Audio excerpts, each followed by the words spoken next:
Karinfda taniqli yigit edim men. Ammo bir g'aroyib voqea bo'ldi. Shirakayf bir mehmon bazm paytida meni tashlandiq deb haqorat qildi.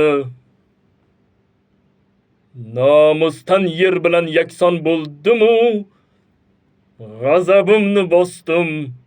Tonggacha bazo'r va aytdim bu gaplarni o'z ota-onamga. Ular ko'p g'azabnok so'zlar aytishdi, og'zi shaloq mehmon sha'niga. Andek taskin topdim-u, lekin ko'nglimda shubhaning sharpasi qoldi. El aro tarqaldi bazmdagi gap. Shunda men hech kimga bir so'z aytmasdan Delfaga, Apollon qoshiga ketdim.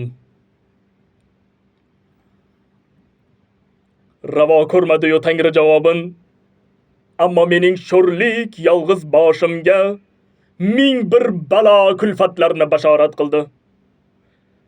Mening manglayimga yozilgan mushkum, xotinim bo'larmish tuqqan volidam, u mendan alg'azar farzand o'rniga tug'armish jirkanch mag'luqlar. Padar kuchligimish mening taqdirim. Bunday bashoratni eshitgandan so'ng men uzlatga ketdim. Uzoq uzlatga. Karinfdan uzoq, volidamdan uzoq, otamdan uzoq, mudhish taqdirimdan qochdim uzlatga. Qochdim-u, o'sha chorrag'a ustidan chiqdim. Xotin, senga ochay haqiqatni men. O'sha chorrahaga yaqinlashgandim. Xuddi sen aytganday otli faytonda bir jarchi va bir chol menga duch keldi. Jilovdor bilan chol zo'rlik ishlatib meni yo'ldan chetga hayday boshladi. Jilovdor meni bir urganida men ham dangal bir tushirdim jahl aralash. Keyin o'tayotgan fayton yonidan cholning o'zi turdi, nayza o'qtalib. Birdam o'tgani yo'q. Gurzum zarbidan oyog'im tagiga shilq etib tushdi. Keyin qisqa jangda barin o'ldirdim. Ya Rab! Nahot buning layga dag'li bor.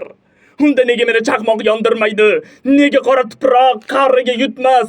Nega shu kungacha yorug' dunyoni inson chehrasini ko'rib turibman? Nega tirikman men? Mahluq emasmanmi marhum to'shagin qonli qo'lim bilan bulg'asam? Qochish kerak. Qochish.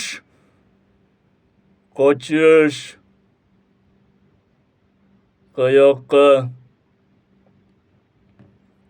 Qayta olmayman men o'z vatanimga. Unda men padarkush bo'lish xavfim bor. Tug'ishgan otamni unda o'ldirib, onamni nikohga olmog'im darkor. Xudo tayinlagan dahshatli taqdir.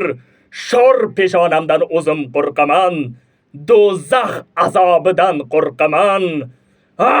Rahimsiz, hissiz tangrilar, to abad manglayda chirkin dog' bilan do'zax azobida umr ko'rguncha na tuproqda izim, na elda ismim, na yorug' dunyoda jismim qolmasin.